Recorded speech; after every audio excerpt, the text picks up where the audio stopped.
فرعون کے محل میں حضرت موسیٰ علیہ السلام کی پرورش۔ اعوذ باللہ من الشیطان الرجیم، بسم اللہ الرحمن الرحیم۔ حضرت موسیٰ علیہ السلام کی والدہ نے آپ صلی اللہ علیہ وسلم کو صندوق میں ڈال کر دریا کے حوالے کر دیا۔ فرعون کی صرف ایک بیٹی تھی اور اس کی کوئی اولاد نہ تھی۔ وہ اپنی بیٹی سے بہت زیادہ محبت کیا کرتا تھا۔ وہ بھی ہر روز، اس کی جو بیٹی تھی وہ بھی ہر روز اپنے باپ کے پاس 3 حاجات پیش کرتی تھی۔ وہ بہت زیادہ برس کی بیماری میں مبتلا تھی۔ فرعون نے اس کے بارے میں طبیبوں اور جادوگروں سے مشورہ کیا تو انہوں نے کہا کہ اے بادشاہ، یہ اس وقت تک ٹھیک نہیں ہو سکتی جب تک دریا میں سے ایک انسان کے مشابہ کوئی چیز نہ پائی جائے اور اس کا لعاب لے کر اس کے برس والے مقامات پر ملا جائے، پھر یہ ٹھیک ہو جائے گی۔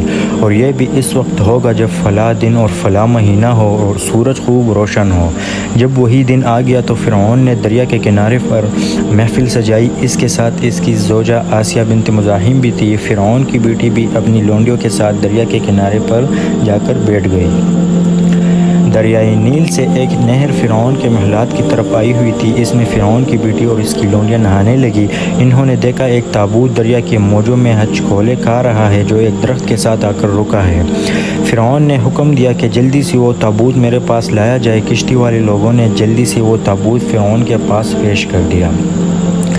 جیسے ہی وہ کشتی والے لوگوں نے فرعون کے پاس تابوت پیش کر دیا، انہوں نے کوشش کی کہ اس کو کھولے لیکن وہ کامیاب نہ ہوئے۔ پھر توڑنا چاہا لیکن توڑنے میں بھی کامیاب نہ ہوئے۔ فرعون کی زوجہ آسیہ کو اس تابوت کے اندر ایک نور چمکتا ہوا نظر آیا جو دوسروں کو دکھائی نہ دیا۔ جب آسیہ نے تابوت کو کھولنا چاہا تو کھل گیا، جس میں ایک چھوٹا سا بچہ تھا جس کی آنکھوں کے درمیان ایک نور چمک رہا تھا۔ اللہ تعالیٰ نے لوگوں کے دلوں میں اس بچے کی محبت ڈال دی۔ سبحان اللہ۔ فرعون کی بیٹی نے اس بچے کا لعاب لے کر جب اپنے برس والے مقامات پر لگایا تو وہ اسی وقت ٹھیک ہو گئی۔ اس نے بچے کو سینے سے لگایا۔ فرعون کو کچھ لوگوں نے کہا کہ یہ وہی بچہ نہ ہو جس سے ہم بچنا چاہتے ہیں، تمہارے ڈر کی وجہ سے اسے دریا میں پھینک دیا گیا ہوگا۔ فرعون نے یہ سن کر بچے کو قتل کرنے کا ارادہ کر لیا، لیکن فرعون کی زوجہ آسیہ نے بچے کی بخشش کی طلب کی اور اسے اپنا بیٹا بنا لیا۔ اس طرح یہ پہلا مرحلہ مکمل ہو گیا جس میں حضرت موسیٰ علیہ السلام کی لعاب کی خیر و برکت کا مظاہرہ بھی کرا لیا گیا۔ آپ صلی اللہ علیہ وسلم کو قتل ہونے سے بچا کر رب تعالیٰ نے اپنی قدرت دکھا دی کہ جس بچے کو ختم کرنے کی غرض سے تم نے ہزاروں بچے ذبح کرا دیے، اسے میں نے تمہارے پاس پہنچا دیا، لیکن تم اسے نہ ذبح کر سکے اور نہ ہی کر سکو گے۔ اور اسی طرح حضرت موسیٰ علیہ السلام کی پرورش فرعون کے محل میں ہوئی۔ حضرت موسیٰ علیہ السلام کی والدہ نے فرعون کے خوف سے حضرت موسیٰ علیہ السلام کو صندوق میں ڈال کر دریائے نیل میں ڈال دیا تھا۔